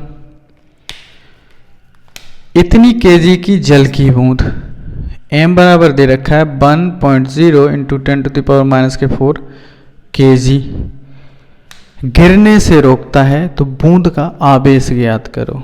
q बराबर पूछा है आपसे, सेम फॉर्मूला लगा देंगे QE is equal to mg। ठीक है, तो q बराबर ज्ञात करना है हमें, तो q बराबर क्या होगा mg अपॉन E। m कितना है 1.0 into 10⁻⁴ into g 9.8 upon E 4 into 10⁵। ठीक है, देखो ये तो 1 है, 10 की घात 5 है, प्लस की ऊपर जाएंगे माइनस की हो जाएंगे। ठीक है, तो ये हो जाएगा 9.8 अपॉन 4 इंटू 10⁻⁹। ठीक है, 5 प्लस के हैं ऊपर जाएंगे माइनस के हो जाएंगे, तो माइनस के 5 और माइनस के 4 कितने हुए माइनस के 9 और 4 से भाग दे लो इसमें, 4 दूनी 8 बचा 1 18 हुए, 4 चौक 16 बचे 2 4 पंजे 20। ठीक है 2.45, तो हमारा आंसर आ गया 2.45 इंटू 10⁻⁹ कूलाम। ठीक है, यानी उस बूंद पर कितना आवेश होगा 2.45 इंटू 10⁻⁹ कूलाम। यानी एक ही सूत्र पे बेस हैं, किस पे, संतुलित की स्थिति में। यानी जब संतुलन होता है तो संतुलन की स्थिति में क्या होता है कि दोनों फोर्स जो होते हैं वो इक्वल होते हैं। यानी किसी चीज़ को संतुलित करने के लिए क्या करना होगा कि हमें इक्वल फोर्स लगाना होगा, दोनों तरफ से कैसा लगाना होगा बराबर फोर्स लगाना होगा। ठीक है, तो हम वही कर रहे हैं। वैद्युत क्षेत्र से हमारा बल कितना लग रहा है QE, बट उस बूंद में कोई द्रव्यमान है, और जब द्रव्यमान है तो उस पर गुरुत्वीय त्वरण नीचे की ओर कार्य करता है, द्रव्यमान भी नीचे की ओर कार्य करता है, अर्थात बल क्या हो गया mg, क्योंकि F बराबर ma फॉर्मूला लिखा है ना, ma क्या है वहाँ त्वरण, लेकिन वहाँ त्वरण ना जो रेखीय त्वरण है वो ना होकर क्या है गुरुत्वीय त्वरण, तो हमने F बराबर mg लिख दिया। यहाँ F बराबर QE है, दोनों बल कैसे हो गए संतुलित की अवस्था में, अर्थात समान हो गए, तो दोनों बल को समान रख दिया, फॉर्मूला निकाल लिया। ठीक है, यानी इसमें हमने अब तक पढ़ा 3-4 तरह के क्वेश्चन। एक तो हमने घन वाले पढ़े, तो हमें याद होना चाहिए कि जो घन होता है उसमें 6 फलक होते हैं तथा संपूर्ण फलक से गुजरने वाला फ्लक्स यानी 6πe। फाई हम मानते थे, क्या मानते थे कि फाई क्या है एक फलक से गुजरने वाला वैद्युत फ्लक्स है, तो 6πe is equal to Q upon epsilon not. ठीक है, एक तो हमने ये फॉर्मूले पढ़े। दूसरा हमने क्योंकि क्या होता है जो फ्लक्स होता है वो वैद्युत क्षेत्र और क्षेत्रफल का क्या होता है स्केलर गुणन होता है, यानी phi E is equal to E dot D A या E डॉट ए, तो उस पर बेस्ड क्वेश्चन पढ़ा हमने। ठीक है, उसके बाद हमने तेल की बूंद, जल की बूंद, समांतर प्लेटों के बीच में एक अनंत लंबाई का रेखीय जो तार था उसके निकट वैद्युत क्षेत्र पड़ा। ठीक है, यानी हमने जितने फॉर्मूले निकलवाए थे या जितने निगमन, क्या गॉस की प्रे के अनुप्रयोग यानी गॉस की थ्योरम के जो एप्लीकेशंस थे उन पे हमने क्वेश्चंस पढ़े। तो हमने क्वेश्चन नंबर 10 और क्वेश्चन नंबर 11 को सॉल्व कर लिया। ठीक है, क्वेश्चन नंबर 12। क्वेश्चन नंबर 12 है 500 न्यूटन प्रति कूलाम के वैद्युत क्षेत्र में, तो हमें क्या दे रखा है यहाँ पे E दे रखा है कितना 500 न्यूटन प्रति कूलाम, 10 की घात -4 सेंटीमीटर त्रिज्या की जल की बूंद। यानी हमें त्रिज्या r बराबर दे रखी है 10 की घात -4 सेंटीमीटर, हम इसे मीटर में चेंज कर लेंगे तो 10 की घात -4 इंटू 10 की घात -2, क्योंकि 1 मीटर में 100 सेंटीमीटर होते हैं, तो 1 सेंटीमीटर में 10 की घात -2 मीटर हो गए, तो हो जाएगा 10 की घात -6 मीटर। ठीक है, स्वतंत्र रूप से वायु में लटकी है, तो जल की बूंद के आवेश की गणना करो। जल की बूंद पर आवेश Q ज्ञात करवाया है। ठीक है, हम फॉर्मूला जानते हैं कि Q E is equal to क्या होता है, एम जी होता है, ठीक है। अब हमें देखो बूंद का द्रव्यमान नहीं दे रखा, गुरुत्वीय त्वरण हम जानते हैं, वैद्युत क्षेत्र दे रखा है, क्यू का मान ज्ञात करना है। अब हमें द्रव्यमान नहीं दे रखा, तो द्रव्यमान का हम फॉर्मूला जानते हैं। द्रव्यमान m इज इक्वल टू क्या होता है, आयतन इंटू घनत्व, ठीक है। द्रव्यमान बराबर आयतन इंटू घनत्व। आयतन कितना है, v इंटू जल का घनत्व कितना होता है, 1000। कितना होता है, 1000। अगर न दे रखा हो फिर भी हमें याद होना चाहिए कि जो जल है उसका घनत्व कितना होता है, 1000, ठीक है। अब आपसे कहा जाएगा कि भाई जो घनत्व है उसका मात्रक क्या है, तो केजी प्रति मीटर क्यूब। घनत्व का मात्रक क्या है, केजी प्रति मीटर क्यूब, क्योंकि यहाँ से निकाल लो, घनत्व का मात्रक निकालना, आयतन को नीचे ले जाओ, तो द्रव्यमान का मात्रक केजी हो गया, आयतन का होता है मीटर क्यूब, तो कितना हो गया। तो हमें याद होना चाहिए कि जो जल है वो जल का घनत्व कितना होता है, 1000 केजी प्रति मीटर क्यूब, ठीक है। तो ये हमारा क्या निकल के आ गया, m निकल के आ गया, ठीक है। हमें निकालना क्या है, q निकालना है, तो q बराबर क्या हो गया आपका, mg अपॉन e, ठीक है। अब mg के जगह रख दो आप, तो v इंटू 1000 इंटू जी 9.8 अपॉन e 500।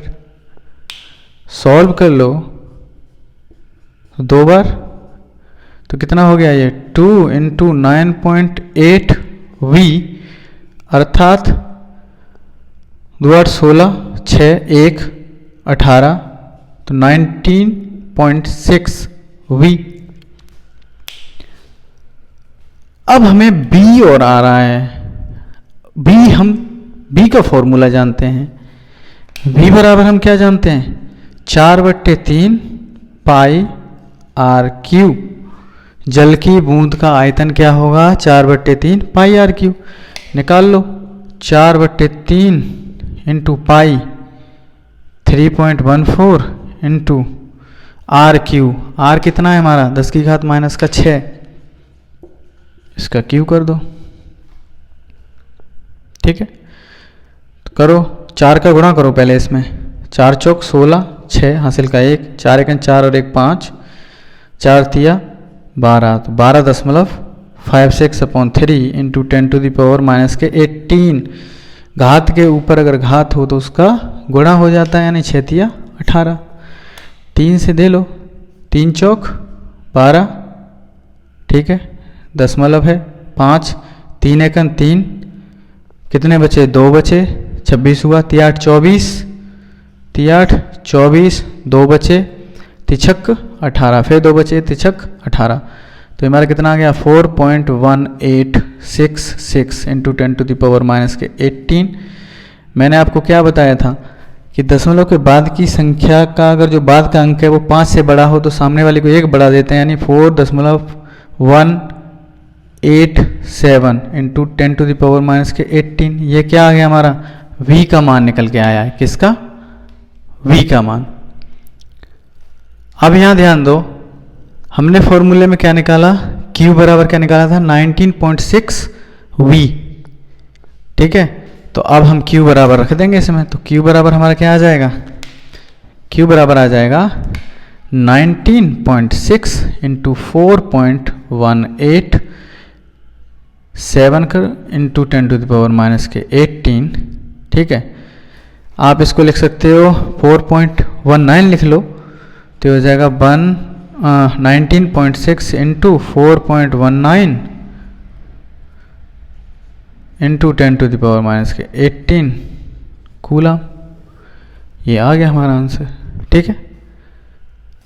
अगर आप इसे और भी सॉल्व करना चाहते हो तो 4.2 कर लो और छोटा कर लो। ये 19 को हम अप्रॉक्स क्या लिख सकते हैं, 20 लिख सकते हैं, तो हम इसे 4.2 कर सकते हैं इसको, ठीक है।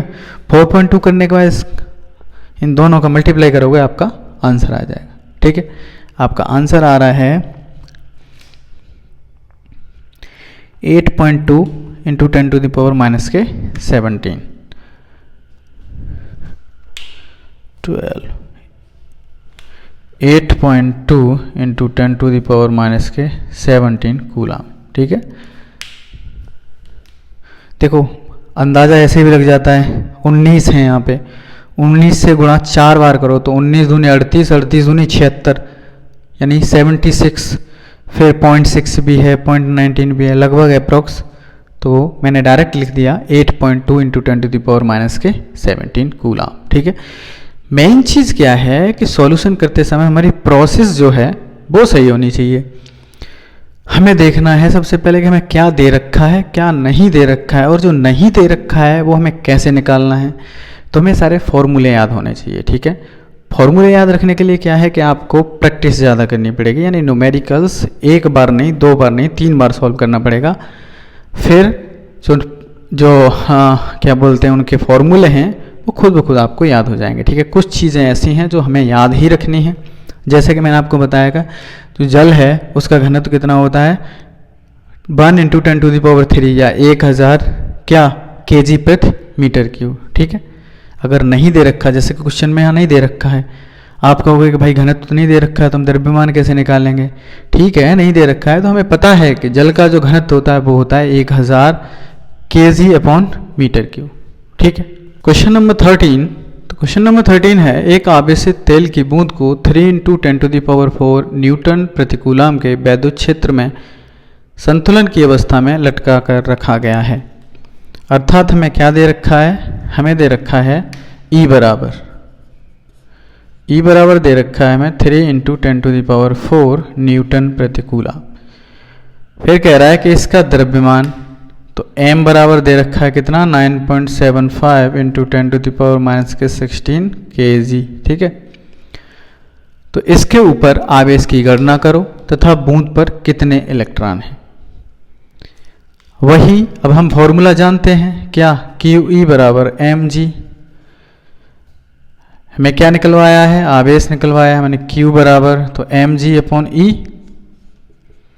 m बराबर हमें दे रखा है कितना 9.75 into 10 to the power minus के 16 इंटू जी बराबर 9.8 अपॉन E बराबर कितना दे रखा है 3 इंटू 10 टू द पावर 4।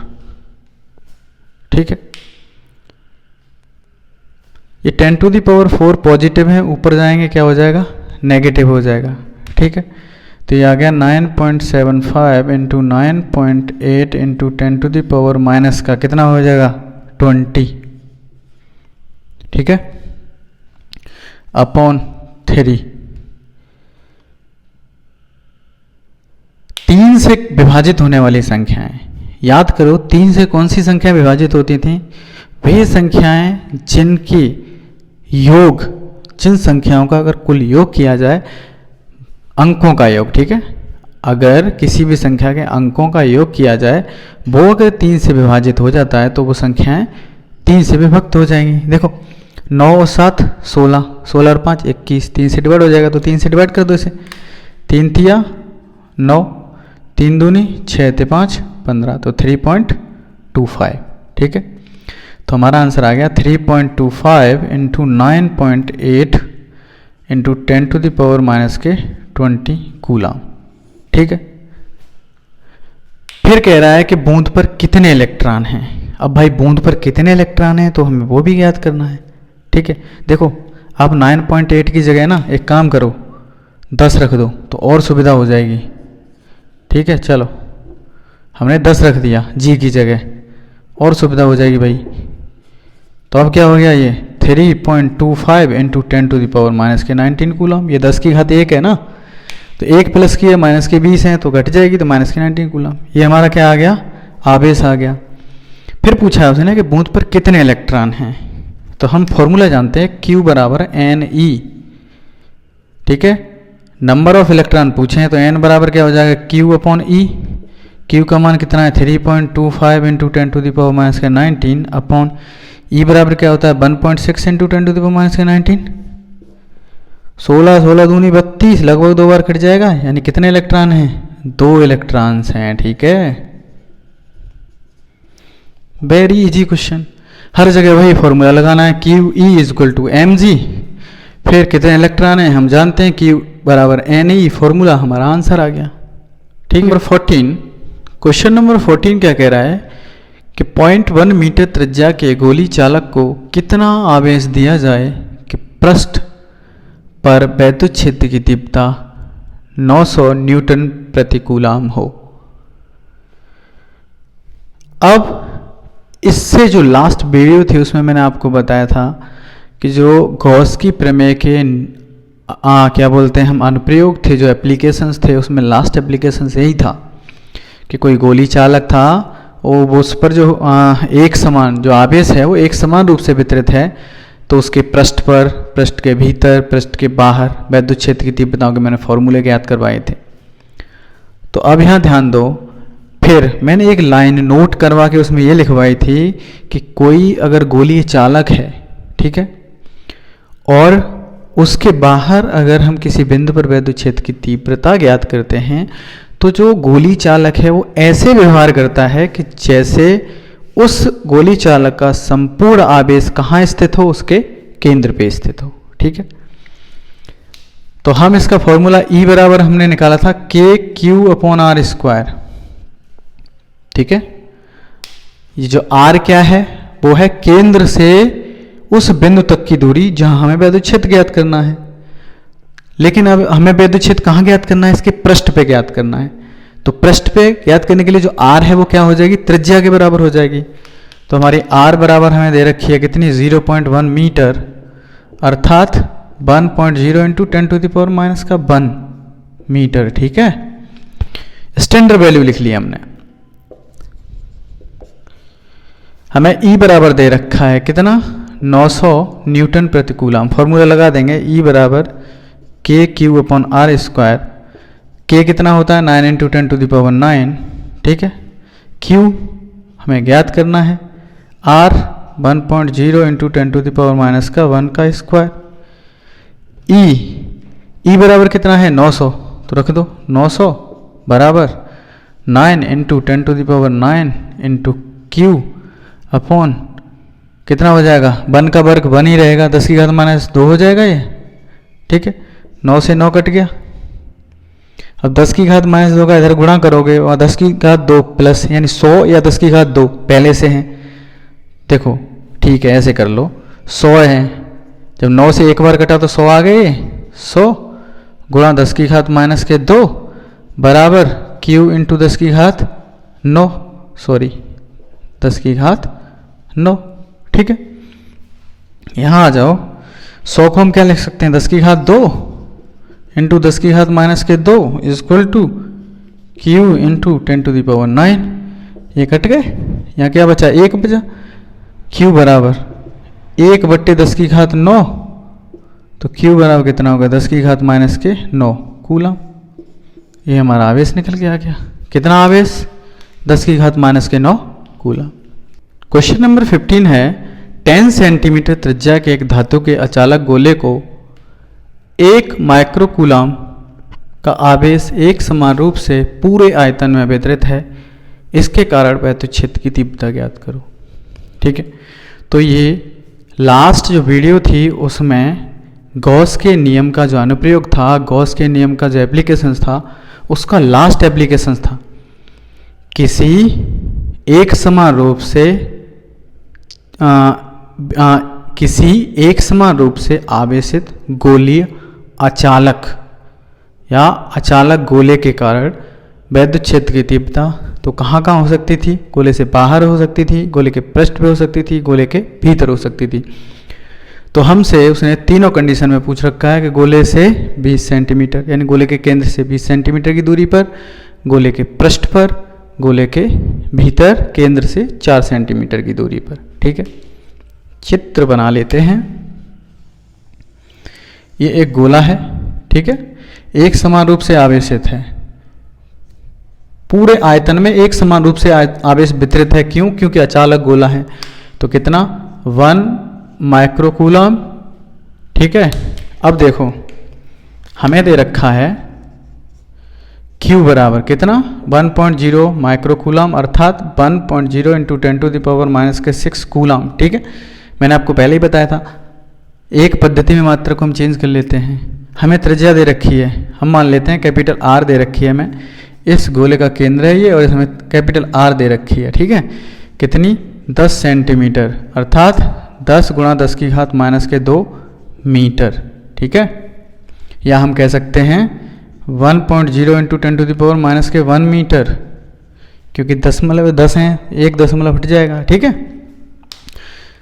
फिर हमसे पूछा है कि गोले के केंद्र से 20 सेंटीमीटर दूरी पर, कंडीशन ए में, ए कंडीशन में हमसे कहा है कि गोले के केंद्र से 20 सेंटीमीटर दूरी पर, यानी यहाँ से लेके यहाँ पे बिंदु P है, यानी कितनी दूरी पर 20 सेंटीमीटर की दूरी पर। तो यहाँ वैद्युत क्षेत्र अगर हमें ज्ञात करना है तो हमने फॉर्मूला निकाला था E बराबर KQ/R²।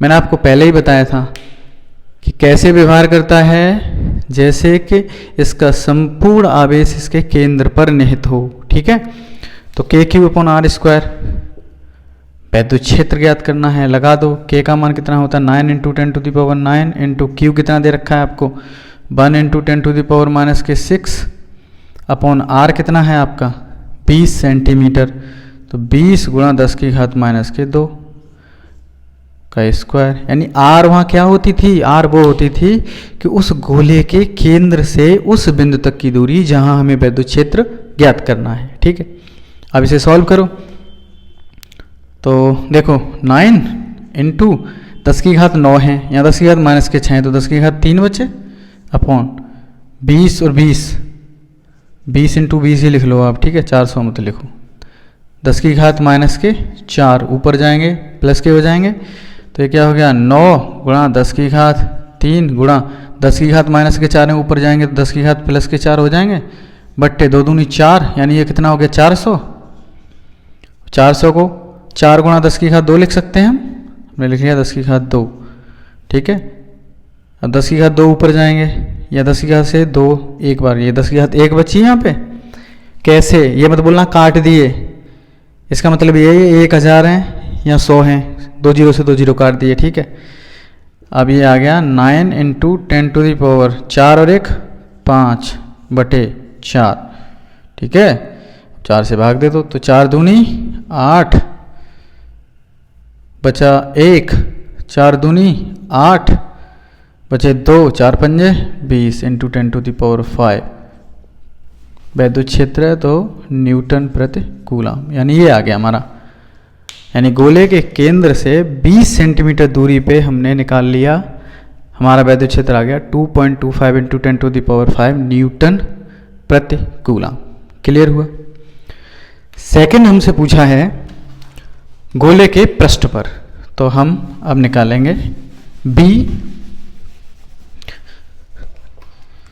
B क्या है हमारा गोले के पृष्ठ पर। तो गोले के पृष्ठ पे देखो, अब हमारे जो P बिंदु था अब वो कहाँ आ गया B कंडीशन में, यहाँ, ये A कंडीशन थी और ये B कंडीशन है। अब ये P बिंदु यहाँ पे आ गया तो गोले के पृष्ठ पे निकलवा रहा है, वही फॉर्मूला लगा देंगे E बराबर KQ/R²। देखो K 9 into 10⁻9, Q 1 into 10⁻⁻6 upon R। अब R कौन सा, उसके केंद्र से उस बिंदु की दूरी, यानी उसकी त्रिज्या के बराबर लगा सकते। ठीक है, तो 1.0 इंटू 10⁻⁻1 का स्क्वायर करो तो ये बचा 9 इंटू 10⁻3 -6 प्लस 3 बट्टे कितना आ गया 10⁻2, ऊपर जाएंगे 5 हो जाएंगे तो हो जाएगा 9 इंटू 10⁵ न्यूटन प्रति कूलम। ठीक है, तो एक हमारा आ गया 2.25, दूसरा आ गया 9 इंटू 10⁵ न्यूटन प्रति कूलम। ठीक है, थर्ड, अब जो थर्ड कंडीशन है C, वो है गोले के भीतर केंद्र से 4 सेंटीमीटर दूरी पर। C कंडीशन है गोले के भीतर केंद्र से 4 सेंटीमीटर की दूरी पर। मैंने आपको फॉर्मूला लिखवाया था E बराबर ρ/ε0 R/3।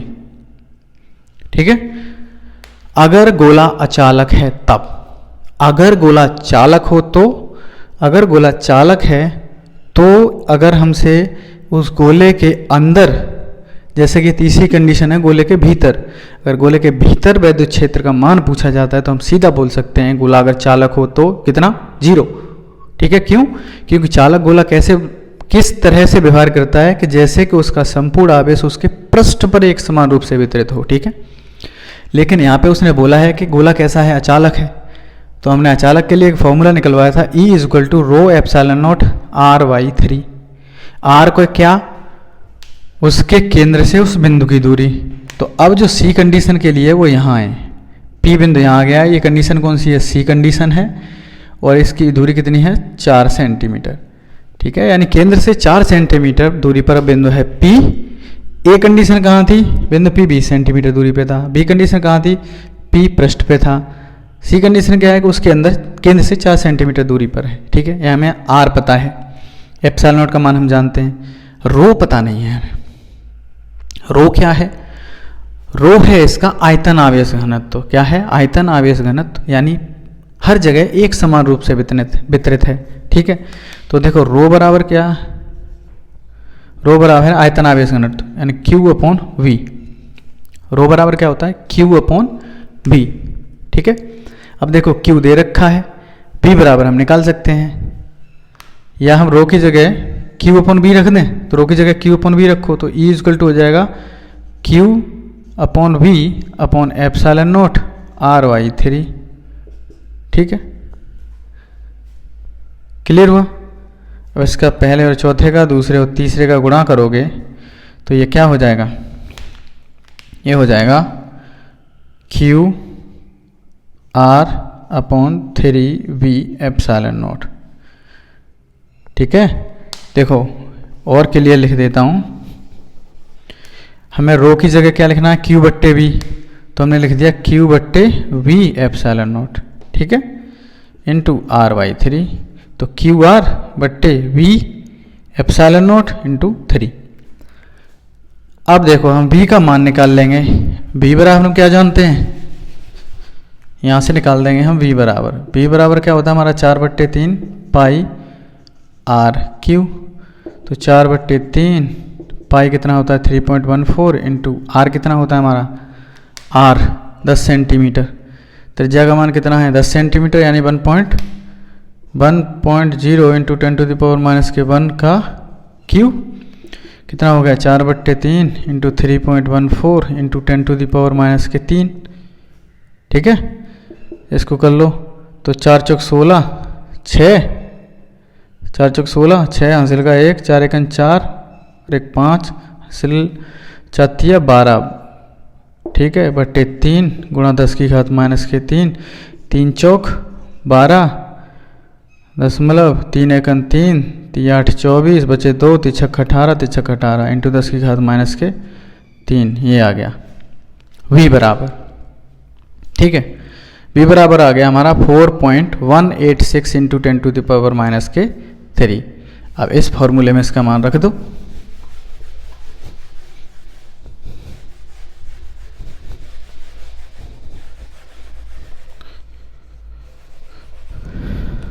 रखो E बराबर Q कितना था हमारा 1 माइक्रोकूलम, 1.0 इंटू 10⁻⁻6 इंटू R कितना 4 सेंटीमीटर, तो 4 इंटू 10⁻⁻2 मीटर। ठीक है, बट्टे 3 इंटू V बराबर कितना है 4.18 इंटू 10⁻³ इंटू ε0 8.85 इंटू 10⁻12।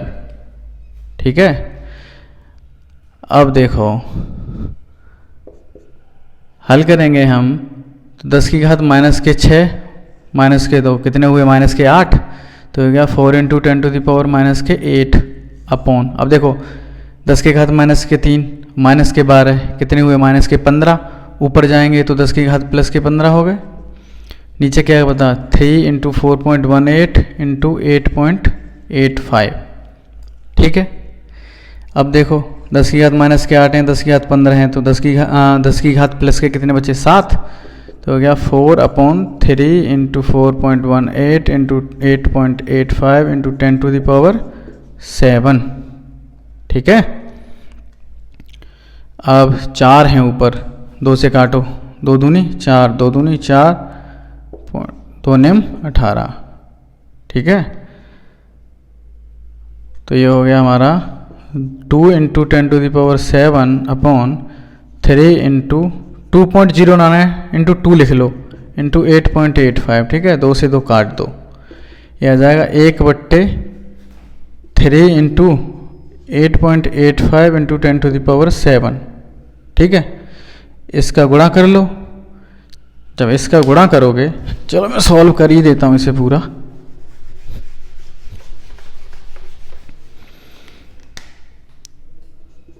तो 1 इंटू 10⁻7 अपन गुणा करो, 5 15, 5 1 3 24 और 25 हासिल के 2, 3 24 25 26। ठीक है। 26.55।